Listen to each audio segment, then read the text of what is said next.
ओम गुरुभ्यो नमः। ब्रह्म ज्ञान के सत्संग कार्यक्रम में आप सबका स्वागत है।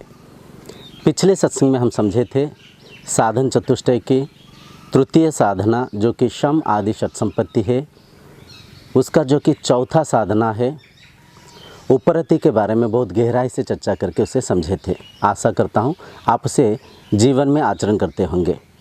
आज इस सत्संग के माध्यम से हम साधन चतुष्टय की तृतीय साधना जो कि शम आदि षट संपत्ति है, उसका जो कि पंचम साधना फिफ्थ साधना है, जिसे कि श्रद्धा बोलते हैं, उस श्रद्धा साधना को बहुत गहराई से चर्चा करके समझेंगे, जीवन में आचरण करेंगे और ईश्वर प्राप्ति करने की प्रयास करेंगे। श्रद्धा मतलब दृढ़ विश्वास, फेथ बोल सकते हैं आप।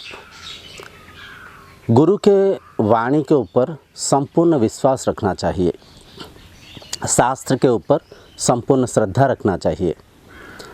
क्योंकि देखिए, ये जो ब्रह्म ज्ञान है ये बहुत ही गहरी ज्ञान है। साधारण आम जीवन में जो हम चर्चा करते हैं उससे कई गुना गहरी ज्ञान है ये। क्योंकि ब्रह्म ज्ञान में हम मनातीत इंद्रियातीत विषय के बारे में चर्चा कर रहे हैं। हम जो भौतिक संसार में देखते हैं, सुनते हैं, इंद्रियों के मन के माध्यम से जो ज्ञान को हम अनुभव कर सकते हैं, और आज तक हम ईश्वर के बारे में, भगवान के बारे में जो भी सुने थे, देखे थे, विश्वास किए थे, ये तमाम ज्ञान से ब्रह्म ज्ञान बिल्कुल भिन्न है। ये तमाम ज्ञान को तो हम साधारण रूप से समझ पाते हैं, परख पाते हैं। और आजकल आप देखे होंगे टीवी, मोबाइल, सिनेमा ने भगवान को कहीं पे उड़ते हुए, भगवान को कहीं पे हाथ से कोई सारा शक्ति को निकालते हुए, अस्त्र शस्त्रों को निकालते हुए भगवान को बहुत ही रंग रस में चटमटा सा करके दिखा रखे हैं।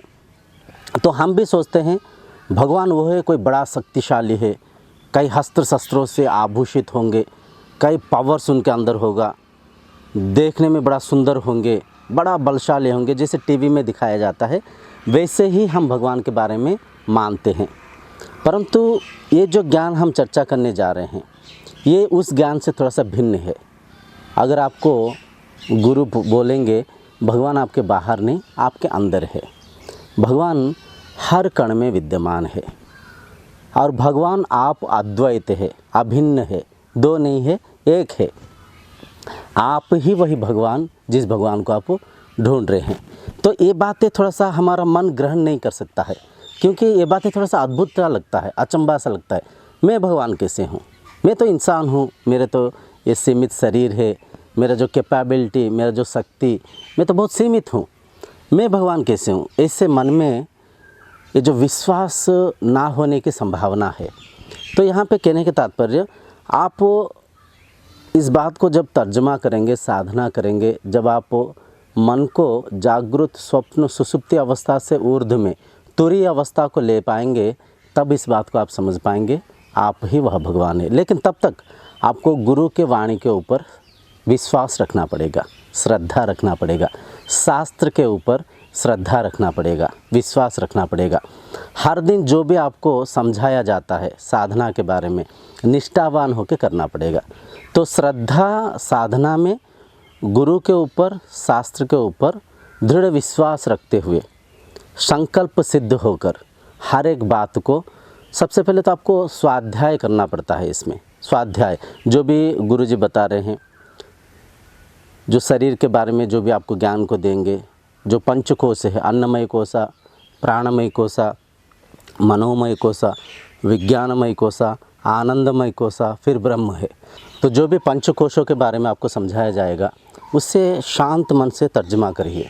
अगर आपको कोई बोला जा रहा है, गुरुजी अगर आपको बोल रहे हैं आप शरीर नहीं, आप शक्ति है, आप देह नहीं, आप देही है, आप आत्मा है, इन तमाम बातों को जब आप विश्वास करेंगे, आस्था रखेंगे, मानेंगे, तभी दिन आएगा साधना में इसे सिद्धि करके आत्म तत्व का आप आविष्कार कर पाएंगे, आत्मानुभूति कर पाएंगे।